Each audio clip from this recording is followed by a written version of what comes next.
There, now that the ambiance is perfect, let's get started, shall we? The Shining by Stephen King, Part 1, Prefatory Matters, Chapter 1, Job Interview. Jack Torrance thought, officious little prick. Olman stood 5'5", and when he moved, it was with the prissy speed that seems to be the exclusive domain of all small, plump men. The part in his hair was exact, and his dark suit was sober but comforting. "I am a man you can bring your problems to," that suit said to the paying customer. To the hired help, it spoke more curtly. "This had better be good, you."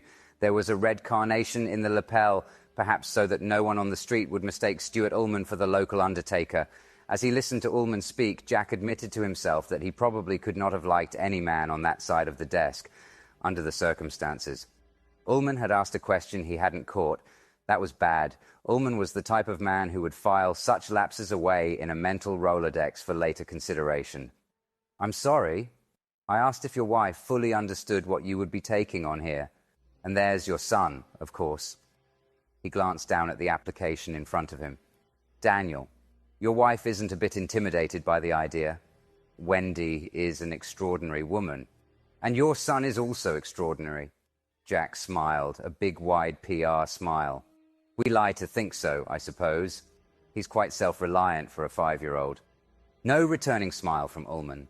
He slipped Jack's application back into the file. The file went into a drawer. The desktop was now completely bare except for a blotter, a telephone, a tensor lamp, and an in-out basket. Both sides of the in-out were empty too. Olman stood up and went to the file cabinet in the corner. "Step around the desk, if you will, Mr. Torrance. We'll look at the floor plans." He brought back 5 large sheets and set them down on the glossy walnut plane of the desk. Jack stood by his shoulder, very much aware of the scent of Olman's cologne. "All my men wear English leather or they wear nothing at all," came into his mind for no reason at all, and he had to clamp his tongue between his teeth to keep in a bray of laughter. Beyond the wall, faintly, came the sounds of the Overlook Hotel's kitchen, gearing down from lunch. "Top floor," Olman said briskly. "The attic. Absolutely nothing up there now but bric-a-brac. The Overlook has changed hands several times since World War I, and it seems that each successive manager has put everything they don't want up in the attic. I want rat traps and poison bait sewed around in it. Some of the third-floor chambermaids say they have heard rustling noises. I don't believe it, not for a moment. But there mustn't even be that 1 in 100 chance that a single rat inhabits the Overlook Hotel." Jack, who suspected that every hotel in the world had a rat or two, held his tongue. "Of course, you wouldn't allow your son up in the attic under any circumstances." "No," Jack said, and flashed the big PR smile again. Humiliating situation. Did this officious little prick actually think he would allow his son to goof around in a rat-trap attic full of junk furniture and God knew what else? Olman whisked away the attic floor plan and put it on the bottom of the pile. "The Overlook has 110 guest quarters," he said in a scholarly voice. 30 of them, all suites, are here on the 3rd floor. 10 in the West Wing, including the presidential suite, 10 in the center, 10 more in the East Wing. All of them command magnificent view. Could you at least spare the sales talk?" But he kept quiet. He needed the job. Olman put the 3rd floor on the bottom of the pile, and they studied the 2nd floor. 40 rooms, Olman said, 30 doubles and 10 singles, and on the 1st floor, 20 of each, plus 3 linen closets on each floor, and a storeroom which is at the extreme east end of the hotel on the 2nd floor, and the extreme west end of the 1st. Questions? Jack shook his head. Olman whisked the 2nd and 1st floors away. "Now, lobby level. Here in the center is the registration desk. Behind it are the offices. The lobby runs for 80 feet in either direction from the desk. Over here in the West Wing is the Overlook dining room and the Colorado Lounge. The banquet and ballroom facility is in the East Wing. Questions?" "Only about the basement," Jack said. "For the winter caretaker, that's the most important level of all, where the action is, so to speak. Watson will show you all that. The basement floor is on the boiler room wall." He frowned impressively, perhaps to show that as a manager, he did not concern himself with such mundane aspects of the Overlook's operation as the boiler and plumbing. "Might not be a bad idea to put some traps down there, too. Just a minute." He scrawled a note on a pad he took from his inner coat pocket. Each sheet bore the legend "From the desk of Stuart Olman" in bold black script, tore it off, and dropped it into the outbasket. It sat there looking lonesome. The pad disappeared back into Olman's jacket pocket, like the conclusion of a magician's trick. Now you see it, Jackie boy. Now you don't. This guy is a real heavyweight. They had resumed their original positions, Olman behind the desk and Jack in front of it, interviewer and interviewee, supplicant and reluctant patron. Olman folded his neat little hands on the desk blotter and looked directly at Jack, a small balding man in a banker's suit and a grey tie. The flower in his lapel was balanced off by a small lapel pin on the other side. It read simply, "Staff" in small gold letters. "I'll be perfectly frank with you, Mr. Torrance. Albert Shockley is a powerful man with a large interest in the Overlook, which showed a profit this season for the first time in its history. Mr. Shockley also sits on the board of directors, but he is not a hotel man, and he would be the first to admit this. But he has made his wishes in this caretaking matter quite obvious. He wants you hired. I will do so. But if I had been given a free hand in this matter, I would not have taken you on." Jack's hands were clenched tightly in his lap, working against each other, sweating. Officious little prick, officious. "I don't believe you care much for me, Mr. Torrance. I don't care. Certainly, your feelings toward me play no part in my own belief that you are not right for the job. During the season that runs from May 15th to September 30th, the Overlook employs 110 people full-time, one for every room in the hotel, you might say. I don't think many of them like me, and I suspect that some of them think I'm a bit of a bastard. They would be correct in their judgment of my character. I have to be a bit of a bastard to run this hotel in the manner it deserves." He looked at Jack for comment, and Jack flashed the PR smile again, large and insultingly toothy. Olman said, "The Overlook was built in the years 1907 to 1909. The closest town is Sidewinder, 40 miles east of here, over roads that are closed from sometime in late October or November until sometime in April. A man named Robert Townley Watson built it, the grandfather of our present maintenance man. Vanderbilts have stayed here, and Rockefellers and Astors and DuPonts. 4 presidents have stayed in the presidential suite: Wilson, Harding, Roosevelt, and Nixon." "I wouldn't be too proud of Harding and Nixon," Jack murmured. Olman frowned, but went on regardless.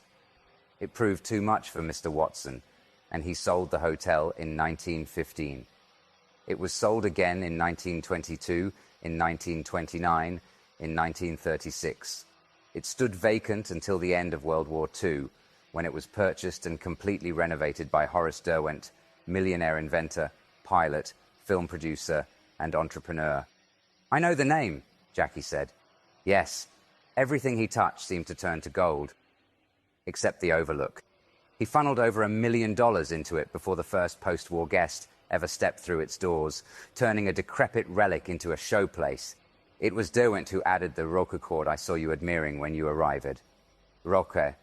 A British forebear of our croquet, Mr. Torrance. Croquet is bastardised roque. According to legend, Derwent learned the game from his social secretary and fell completely in love with it. Ours may be the finest roque court in America." "I wouldn't doubt it," Jack said gravely. "A roque court? A topiary full of hedge animals out front? What next? A life-sized Uncle Wiggily game behind the equipment shed?" He was getting very tired of Mr. Stuart Olman, but he could see that Olman wasn't done. Olman was going to have his say, every last word of it. When he had lost $3 million, Derwent sold it to a group of California investors. Their experience with the Overlook was equally bad, just not hotel people. In 1970, Mr. Shockley and a group of his associates bought the hotel and turned its management over to me. We have also run in the red for several years, but I'm happy to say that the trust of the present owners in me has never wavered. Last year we broke even, and this year the Overlook's accounts were written in black ink for the first time in almost 7 decades. Jack supposed that this fussy little man's pride was justified, and then his original dislike washed over him again in a wave. He said, "I see no connection between the Overlook's admittedly colorful history and your feeling that I'm wrong for the post, Mr. Olman. One reason that the Overlook has lost so much money lies in the depreciation that occurs each winter. It shortens the profit margin a great deal more than you might believe, Mr. Torrance. The winters are fantastically cruel. In order to cope with the problem, I've installed a full-time winter caretaker to run the boiler and to heat different parts of the hotel on a daily rotating basis, to repair the breakage as it occurs and to do repairs so the elements can't get a foothold. to be constantly alert to any and every contingency. During our first winter, I hired a family instead of a single man. There was a tragedy, a horrible tragedy. Olman looked at Jack coolly and appraisingly. I made a mistake. I admit it freely. The man was a drunk. Jack felt a slow, hot grin, the total antithesis of the toothy PR grin, stretch across his mouth. Is that it? I'm surprised Al didn't tell you. I've retired. Yes, Mr. Shockley told me you no longer drink. He also told me about your last job, your last position of trust, shall we say? You were teaching English in a Vermont prep school. You lost your temper. I don't believe I need to be any more specific than that. But I do happen to believe that Grady's case has a bearing, and that is why I have brought the matter of your previous history into the conversation. During the winter of 1970-71, after we had refurbished the Overlook, but before our first season, I hired this unfortunate name, Delbert Grady. He moved into the quarters you and your wife and son will be sharing. He had a wife and 2 daughters. I had reservations, the main ones being the harshness of the winter season and the fact that the Gradys would be cut off from the outside world for 5 to 6 months. But that's not really true, is it? There are telephones here and probably a citizens' band radio as well. And the Rocky Mountain National Park is within helicopter range. And surely a piece of ground that big must have a chopper or 2. I wouldn't know about that, Olman said. The hotel does have a 2-way radio that Mr. Watson will show you, along with a list of the correct frequencies to broadcast on if you need help. The telephone lines between here and Sidewinder are still above ground, and they go down almost every winter at some point or other and are apt to stay down for 3 weeks to a month and a half. There is a snowmobile in the equipment shed also. Then the place really isn't cut off. Mr. Olman looked pained. Suppose your son or your wife tripped on the stairs and fractured his or her skull, Mr. Torrance. Would you think the place was cut off then? Jack saw the point. A snowmobile running at top speed could get you down to Sidewinder in an hour and a half. Maybe. A helicopter from the park's rescue service could get up here in 3 hours under optimum conditions. In a blizzard, it would never even be able to lift off, and you couldn't hope to run a snowmobile at top speed, even if you dared take a seriously inured person out into temperatures that might be 25 below, or 45 below, if you added in the wind chill factor. In the case of Grady, Olman said, I reasoned much as Mr. Shockley seems to have done in your case. Solitude can be damaging in itself. Better for the man to have his family with him. If there was trouble, I thought, the odds were very high that it would be something less urgent than a fractured skull or an accident with one of the power tools or some sort of convulsion. A serious case of the flu, pneumonia, a broken arm, even appendicitis. Any of those things would have left enough time. I suspect that what happened came as a result of too much cheap whiskey, of which Grady had laid in a generous supply, unbeknownst to me, and a curious condition which the old-timers call cabin fever. Do you know the term? Olman offered a patronizing little smile, ready to explain as soon as Jack admitted his ignorance, and Jack was happy to respond quickly and crisply. It's a slang term for the claustrophobic reaction that can occur when people are shut in together over long periods of time. The feeling of claustrophobia is externalized as dislike for the people you happen to be shut in with. In extreme cases, it can result in hallucinations, and violence. Murder has been done over such minor things as a burned meal or an argument about whose turn it is to do dishes. Olman looked rather nonplussed, which did Jack a world of good. He decided to press a little further, but silently promised Wendy he would stay cool. I suspect you did make a mistake at that. Did he hurt them? He killed them, Mr. Torrance, and then committed suicide. He murdered the little girls with a hatchet, his wife with a shotgun, and himself the same way. His leg was broken, undoubtedly so drunk he fell downstairs. That was your mistake, Jack said. A stupid man is more prone to cabin fever just as he's more prone to shoot someone over a card game or commit a spur-of-the-moment robbery. He gets bored. When the snow comes, there's nothing to do but watch TV or play solitaire and cheat when he can't get all the aces out. Nothing to do but bitch at his wife and nag at the kids and drink. It gets hard to sleep because there's nothing to hear. So he drinks himself to sleep and wakes up with a hangover. He gets edgy. And maybe the telephone goes out and the TV aerial blows down and there's nothing to do but think and cheat at solitaire and get edgier and edgier. Finally, boom, boom, boom. Whereas a more educated man, such as yourself, my wife and I both like to read. I have a play to work on, as Al Shockley probably told you. Danny has his puzzles, his coloring books, and his crystal radio. I plan to teach him to read, and I also want to teach him to snowshoe. Wendy would like to learn how too. Oh yes, I think we can keep busy and out of each other's hair if the TV goes on the fritz. He paused. And Al was telling the truth when he told you I no longer drink. I did once, and it got to be serious. But I haven't had so much as a glass of beer in the last 14 months. I don't intend to bring any alcohol up here, and I don't think there will be an opportunity to get any after the snow flies. In that you would be quite correct, Olman said. But as long as the three of you are up here, the potential for problems is multiplied.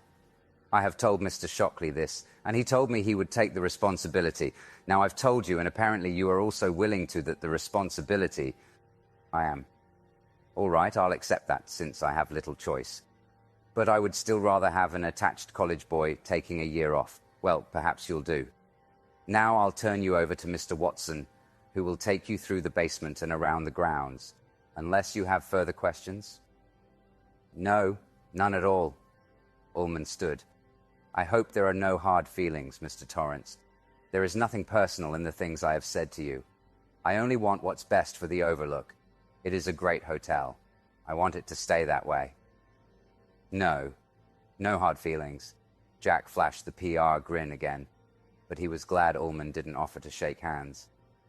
There were hard feelings. All kinds of them.